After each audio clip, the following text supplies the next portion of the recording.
Впервые я была приглашена на фестиваль в 2003 году и с тех пор, по-моему, не пропустила ни одного фестиваля. Так что меня можно считать старожилом этого проекта. Что меня приятно удивляет в фестивале «Навруз» и чрезвычайно радует, это то, что фестиваль умеет взрослеть и мудреть. Он видоизменяется в зависимости от времени, в зависимости от требований времени.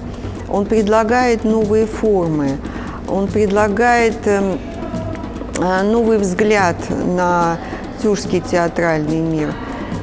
И еще один немаловажный момент, он всегда сам готов к изменениям. Я имею в виду ситуацию последнего времени, связанную с пандемией. То, что часть программы мы смотрим онлайн, это вынуждено, но как замечательно это все подготовлено. Технически готов театр к такой сложной работе. Могу выразить только свое восхищение командой театра Камала и фестивалем, конечно.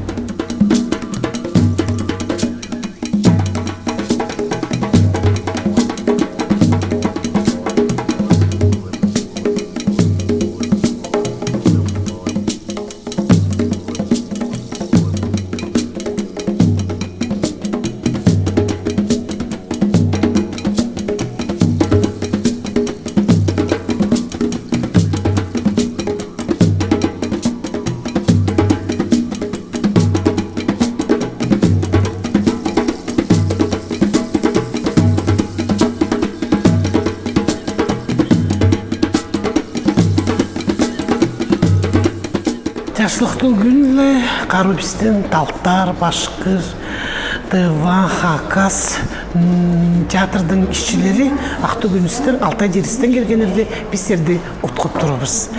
Это день, наверное, исторический факт, что Международный тюркский фестиваль 15-й раз. И для нас, мы, наверное, в этом фестивале, 9-й раз уже участвуем в этом фестивале.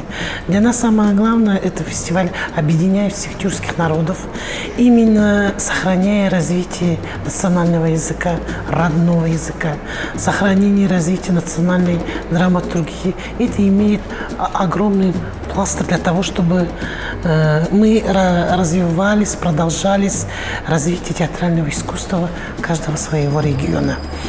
В этот год мы привезли спектакль «Колыбель», «Хабай».